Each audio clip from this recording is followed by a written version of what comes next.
What's up, everyone? Welcome to This Day in Philly Sports History for July 23rd, 2023. I'm your host, Jim Montgomery. We are back in the Orland studio, which means all week I will be trying to get the sound levels to be correct just in time to be on the road again this weekend, but more on that later this week. A couple quick housekeeping things. I didn't mention it the past couple days, but be sure to check out the new Back to the Future. We take a look at the 01 through 06 Phillies. It's available wherever you get your podcast. That's Back to the Future with a PH. Be sure to like and subscribe, leave a message, a review. All of those things help the algorithm out as we're trying to grow this. And speaking of growing, we do have some things lined up on the horizon. I mentioned I'm working with some folks from the Philadelphia Sports Hall of Fame.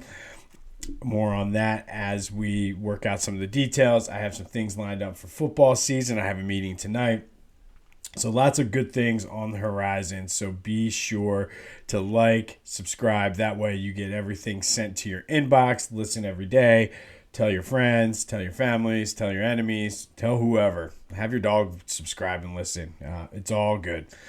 All right. Tough one for the Phils. And talk about a frustrating loss. Wheeler was just on fire, what you wanted from your ace with a 3-game losing streak. He went out there and pitched amazingly. Unfortunately, one, there could only manage 2 hits. And 2, Bryson Stott, Brandon Marsh, and Nick Castellanos. I'm not really sure what they were doing. An easy, ball that should have been caught somehow ended up falling in between the 3 of them, which ultimately then led to the Guardians' only run. And it's not even like they hit the ball hard off of him to get that run. So it was very frustrating. They've dropped 4 in a row now. Expected them to sort of come back to earth. I mean, that's fine, but man, oh man, that was just a frustrating way. Nolan's on the mound today to try to end this losing streak. And then, I mean, they have a tough road ahead, coming right back into Citizens Bank Park against the Orioles, who are in first place in the AL East and have been hot this year. So you definitely need this one. So hopefully Nola can pitch like he did last time out and just have them move on. If you want more Phillies coverage, check out our friends at 2008 Phils. They have the biggest Phillies email newsletter in the world. It is a must-read for all Phillies fans. I read it all the time. I've told you I've gotten ideas from it for this podcast. And it's very entertaining too. And if you click on the link in the description, they're offering for a limited time 75% off for all This Day in Philly Sports History listeners. Click that exclusive link, and a subscription gets you access to all of their archives, all of their new stuff. They have the free site, but I mean, the stuff behind the paywall is incredible. Access to all the chats. There's always a lot of good discussions, especially when the Phillies right now are in the throes of that losing streak. There were some good discussions about Bryce playing first base. Just worth it for that. But on top of that, you get the 2008 World Series Championship banner t-shirt. 2008 Phils will follow your Twitter account. There's a lot of folks that follow him. So it's a good person to be on your radar if you're trying to grow your Twitter following. Get access to special giveaways, autographs, tickets, memorabilia, all that stuff. And it's all for $2 a month, or pay $20 for the whole year. I definitely recommend it. Highly worth it. I'm a subscriber myself. So click that link for 75% off of your subscription exclusively for This Day in Philly Sports History listeners. All right. Time now for our daily As the Harden Turns update. And this one's an interesting one that I saw a couple people posting about yesterday. And if he decides to hold out, he could potentially void his contract and could lead for the Sixers to basically say, no, you're not going to become a free agent because you screwed us. I don't know if it would ever come to that, but because of the way the CBA is written, if a player holds out during the final year of his contract, it could lead to him being in violation of the contract, and then they could go from there. I don't know ultimately what would happen with that. I know Ben Simmons did not do that. He did come in, if you remember, and basically was just a jerk and got kicked out of practice, which led to all of that. So then once the Sixers made that move. So I don't know how they're going to play it, but it just adds a little wrinkle to the whole story. But things are going to get uncomfortable, as Harden said. So we'll see what happens. But if they can somehow get rid of him and PJ Tucker in the same deal, I will be on board. Sign me up. I will drive them to the airport to get them out of town. Eagles start training camp next week. And it seems like to me, especially coming off a Super Bowl loss, it's been a very, very quiet offseason for them, which I think is good. It means there's not a lot of turmoil going on. I mean, you hear a lot of stories about the Eagles, but not from the Eagles, if that makes sense. You have Deebo Samuel still bitching about the NFC Championship game when Brock Purdy and walking out of interviews. You have C.J. Gardner-Johnson still talking trash, which, I mean, again, I said it the other day. It's cute. I mean, he misses us. He knows he'd much rather be here, but like a little kid in first grade who pulls the pigtails of the girl he likes, he's talking trash about the Eagles and the fans because he really is in love with us and wants us to be here. But I digress. The big story yesterday, and I think this is just the perfect epitome of the fact that there's not really much going on, and that's a good thing, is the biggest story was that Jalen Hurts' Madden number was too low. And, I mean, I'm so far removed from the Madden scene that I don't even know what it is. Or, I mean, I know what Madden is, but, like, what his number is, they think it should be. And, I mean, it just, I got lost after Madden 93. That was really the last game. Madden 94 was not good. So I'm partial to Madden 93, and that just goes to show how far out of the Madden loop I am. But if that is the biggest story heading into training camp is Jalen Hurts' Madden rating, we must be doing something right. All right, today we are going to go back to 1990, and on this day in 1990, the Phillies beat the Mets 7-4. Frank Viola, pitching for the Mets, was cruising. He had a 4-0 lead, had a no-hitter going, and then a black cat wandered in front of the Mets dugout in the bottom of the fifth inning.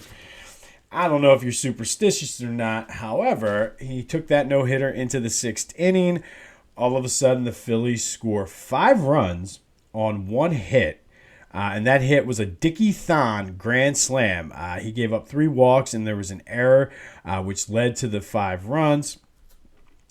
Pitcher Darryl Ackerfelds for the Phillies had another hit, but was left on base after they scored the 5 runs. So the Black Cat really turned the tide for Frank Viola and the Mets on this day. That 1990 team wasn't too bad, actually. They were 77-85. Terry Mulholland pitched a no-hitter, but they were throwing out a lineup with a young Darren Doughton before he came into his own. Von Hayes, Lenny Dykstra, John Kruk, both of those guys were just new to the Phillies. Charlie Hayes was on that team. Dale Murphy was on that team. So they were just... There were a couple years from a 90-loss season, but also a couple more years from going to the World Series. But on this day in 1990, the Black Cat jinxed the Mets and led to Frank Viola giving up a grand slam after having a no-hitter, and the Phillies winning 7-4.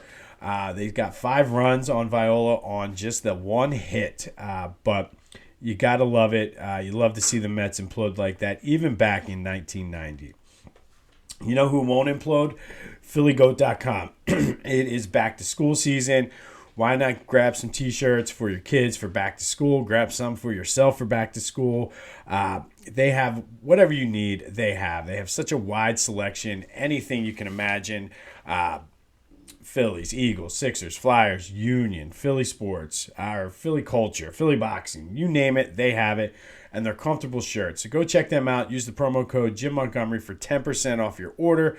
Make sure it has the Philly or the authentic Philly goat on the sleeve.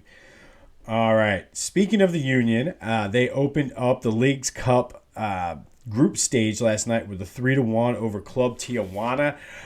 They will be looking to play again later this week, but a good win for them down at Subaru Park. Now it is time for the Philly Sports Most Lovable Loser Tournament update, and we are slowly getting near our Final Four. Yesterday in the Flyers Regional, the 96-97 Flyers knocked off my favorite, the 99-2000 team, with 60% of the vote. They will play the number 5 seed 86-87 team on Wednesday. Today we go to the Phillies Regional, and it is another doozy. And as we're getting later in this tournament, that's what we're going to have. But the number 1 seed 2009 Phillies will take on the number 5 seed 1983 Phillies.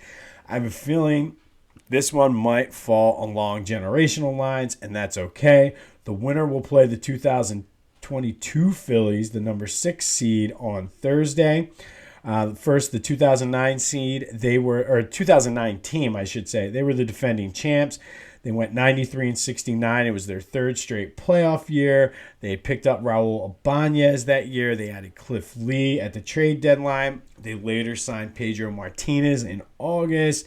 And they just dominated the National League. They won the division by 6 games. Beat the Rockies 3-1 in the divisional series. Beat the Dodgers 4-1 in the NLCS.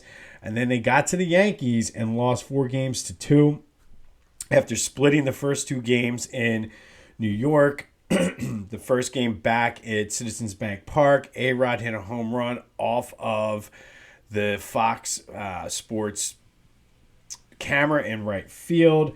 They reviewed it, and they said it was a home run, even though, I don't know. I think if the camera wasn't there, it would not have been a home run, but they said since it hit the camera, it was a home run. It was just a complete and total mess, and I still am bitter about that to this day. Hideki Matsui had the series of his life, winning the MVP. So they were just a very disappointing team overall.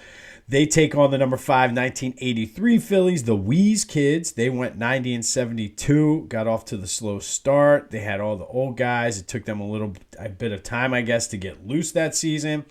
Pat Corrales, the manager, was fired in mid-July. Paul Owens took over, and they ended up running away with the division, winning by 6 games.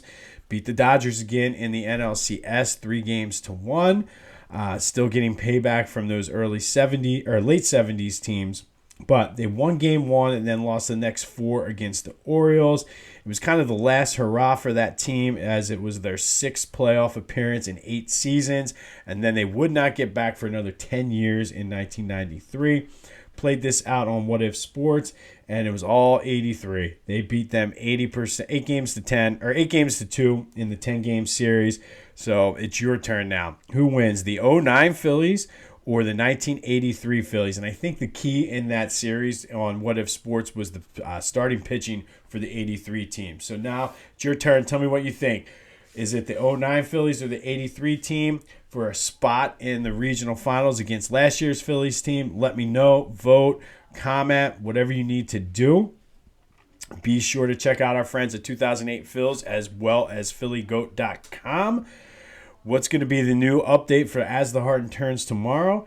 Let's hope that Aaron Nola can pitch well and the Phils can just get some run support, man. Like they got to score. You can't get shut out. I mean, especially when your ace gives up 1 run that he shouldn't even have given up. Like, they could still be playing the way that game was playing out. You got to score, guys. You have to score.